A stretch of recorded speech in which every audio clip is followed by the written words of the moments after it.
नमस्कार, कैसे हैं आप लोग। आई होप आप लोग बेहतरीन होंगे। प्यारे बच्चों, आज के इस क्लास में हम लोग देखने वाले हैं क्लास 7 इतिहास का चैप्टर नंबर 5 है आप लोग का शक्ति के प्रतीक के रूप में वास्तुकला, किले एवं धार्मिक स्थल।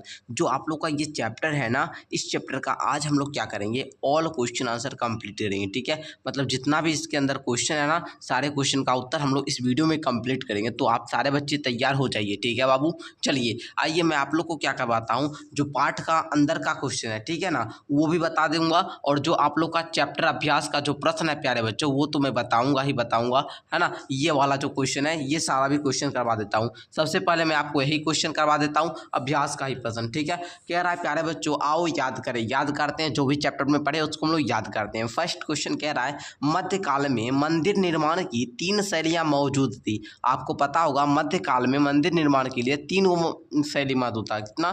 3। ऑप्शन में इसका गोवा हो जाएगा। 3 कौन कौन था वो नीचे कमेंट करके बताना। ओके बाबू, आइए दूसरा कहता है बिहार में नागर शैली में बने मंदिरों का सबसे अच्छा उदाहरण कौन सा है। तो आप लोग क्या बता सकते हैं सर, महाबोधि मंदिर। कौन सा? महाबोधि मंदिर, ये सबसे बेहतर उदाहरण है। ठीक है, आइए तीसरा देखिए, कहता है बाबू आप लोग का तीसरा कहता है मुसलमानों द्वारा बिहार में बनाई गई सबसे महत्वपूर्ण इमारत कौन है। सबसे महत्वपूर्ण इमारत है सर मनेर स्थित मकबरा। क्या है सर?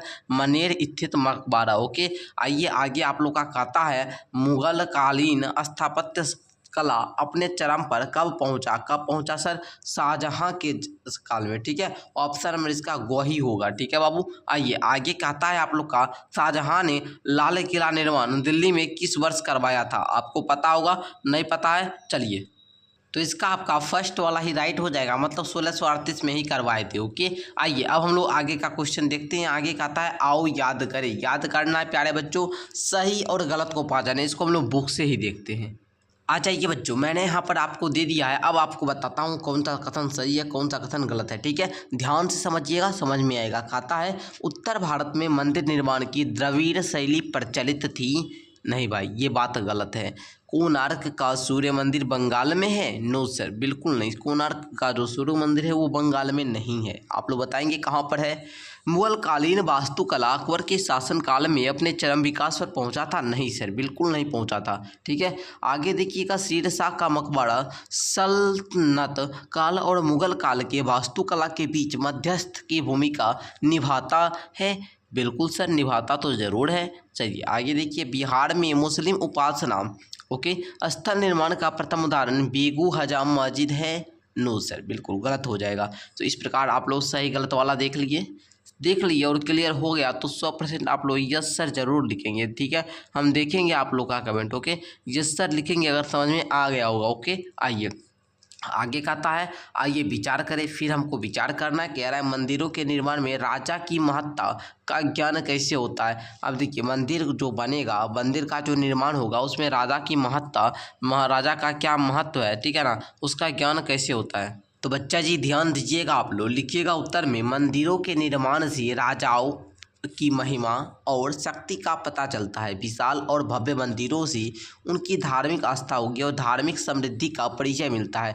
मंदिरों पर बने जटिल मूर्तिकलाएं और वास्तुकलाएं राजाओं की सैन्य और प्रशासनिक शक्ति को दर्शाती है या उनकी प्रजा और वास्तुकारों को रोजगार देने की क्षमता भी बताती है। इस तरह मंदिरों से राजाओं की महानता और महत्ता का ज्ञान प्राप्त होता है। समझे आप लोग? यदि समझे तो एक बार लिख देंगे यस सर समझ गए, हम लिख लेंगे। अपनी भाषा बनाकर हम भी लिख सकते हैं। सर आप जो बताते हैं ना, अच्छा आप लोग आंसर कैसे लिखते हो बाबू? आंसर ऐसे लिखिए जैसे मैं आपको ये दिया, इससे कुछ आप लोग पढ़िए। ठीक है, उसके बाद कुछ अपना भी शब्द जोड़िए ताकि आपको रटना ना पड़े। कोई भी इतिहास का आंसर है उसको रटिए नहीं, उसको समझ लीजिए, टॉपिक को समझिएगा। ठीक है, तो समझ में फिर आ जाएगा। दूसरा कहता है वर्तमान इमारत और मध्यकालीन इमारतों में उपयोग की जाने वाली सामग्री के स्तर पर आप क्या अंतर देखते हैं। लिखेंगे उत्तर प्यारे बच्चों, वर्तमान और मध्यकालीन इमारतों में निर्माण सामग्री के स्तर पर काफ़ी अंतर है। मध्यकालीन इमारतों में प्रमुख रूप से पत्थर, ईंट और लकड़ी का उपयोग किया जाता है। उनमें हस्त निर्मित मूर्तिकला और कारीगरी की विशेषता है। वर्तमान इमारतों में सीमेंट, कंक्रीट, लोहा और प्लास्टिक जैसी मशीनें सामग्रियों का प्रयोग किया जाता है। इनमें दृढ़ता, सुरक्षा और समय की बचत होती है। हालांकि कुछ धनी लोग संगमरमर का भी उपयोग करते हैं। समझे आप लोग? चलिए लिख लेंगे बाबू। यस सर, लिख लेंगे, बिल्कुल आप चिंता मत कीजिए, हम लिख लेंगे। आज से हम बाबू आप लोग को प्रयास करते हैं कि हम आपको हर क्वेश्चन का उत्तर जो है बिल्कुल क्या संक्षिप्त में दे, मतलब हो सकता है पहले तो हम खुद आपको है ना पढ़ कर आंसर बनाते हैं और उसमें थोड़ा आपको छांटते हैं, ताकि हम इतना ही चीज़ आपको बता पाए कि जितना आप लोग को याद हो पाए, जितना आप लोग समझ पाए, जितना आप लोग अच्छे तरीके से एग्जाम में लिख पाए, जितना आप किसी को बता पाए। आपसे कोई पूछेगा क्वेश्चन तो आप बता दीजिएगा, ठीक है। चलिए, कहता है मंदिर के निर्माण की नागर और द्रविड़ शैलियों में अंतर बताए। मंदिर का जो निर्माण होता है उसमें नागर और द्रविड़ ये जो दोनों की शैली होती है उसमें अंतर बताना। लिखेंगे नागर शैली उत्तर भारत, इसमें मंदिर की संरचना शीर्ष के आधार तक आयताकार और शंकु आकार का होता है। मतलब शीर्ष के आकार यहाँ पर जो होगा आयताकार होगा, फिर यहाँ पर क्या होता है शंकु आकार का हो जाता है। कहाँ पर? नागर शैली, जो कि कहाँ उत्तर भारत में है। शिखर ऊपर की एक पतला होता जाता है। गर्भगृह में मुख्य देवता की मूर्ति स्थापित की जाती है, ठीक है।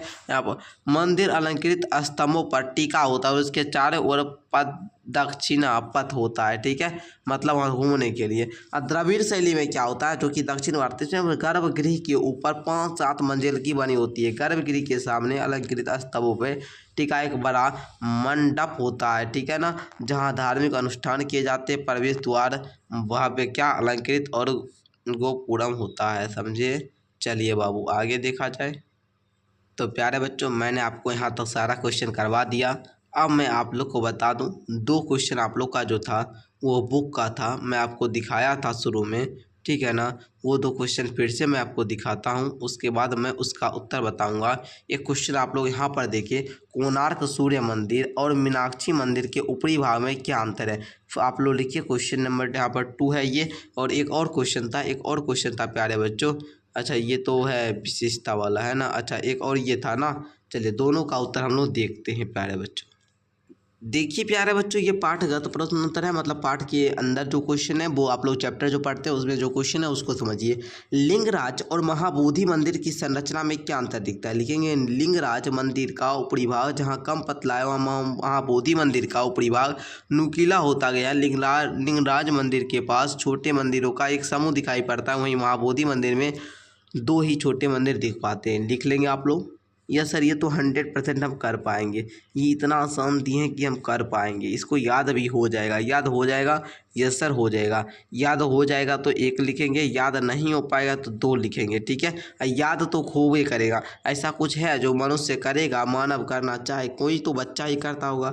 आप ही की तरह मानिए कोई बच्चा, उसको याद होगा तो वो कैसे याद करता होगा, वो आप ही की तरह बच्चा है। आप पढ़ोगे 2-3 बार पढ़िए, डेली पढ़िए, जैसा क्वेश्चन बताते हैं उत्तर लिखिए, 2-3 दिन लगातार सुबह में उठिए, शाम में पढ़िए, डेली पढ़िएगा तो याद होगा। कुछ भी चीज़ है ना डेली पढ़ने से याद हो जाता है, ठीक है। हमको पता है बाबू, मैं आपको खुद का भी एक्सपीरियंस बताते रहता हूँ, ठीक है। कोणार्क और सूर्य मंदिर तथा मीनाक्षी मंदिर के ऊपरी भाग में क्या अंतर है। कोणार्क का जो सूर्य मंदिर है, ठीक है ना, कोणार्क का सूर्य मंदिर, मीनाक्षी मंदिर के ऊपरी भागों में क्या अंतर है, ठीक है। कोणार्क का सूर्य मंदिर का शिखर मीनाक्षी मंदिर की अपेक्षा छोटा है। मीनाक्षी मंदिर का अपेक्षा क्या है, छोटा है। किसका? कोणार्क का सूर्य मंदिर का शिखर। कोणार्क मंदिर का शिखर जो है वो त्रिकोण आकार का है, त्रिकोण आकार इस प्रकार का है, ठीक है ना, जबकि मीनाक्षी मंदिर का शिखर चौकोर है, इस प्रकार थोड़ा चौकला है, ठीक है ना। चलिए इस प्रकार से हो सकता है, इस प्रकार से भी हो सकता है, ओके। चलिए, और ऊपर धनुषाकार होता है, ठीक है, ऊपर धनुषाकार होता है, ठीक है। चलिए समझे आप लोग, आ जाइए। अब आप लोग का ये क्लियर हो गया। तो इस प्रकार आप लोग का एक क्वेश्चन का उत्तर आप लोग का कंप्लीट हुआ। मैं आशा करता हूँ आप लोग सीख चुके होंगे। मैं एक क्वेश्चन को बताने का प्रयास किया जो आप लोगों ने सीखा। हर एक क्वेश्चन का उत्तर आपको रटना नहीं पड़ा होगा, सारा क्वेश्चन याद हो गया होगा। मिलते हैं नेक्स्ट क्लास के साथ, तब तक के लिए धन्यवाद।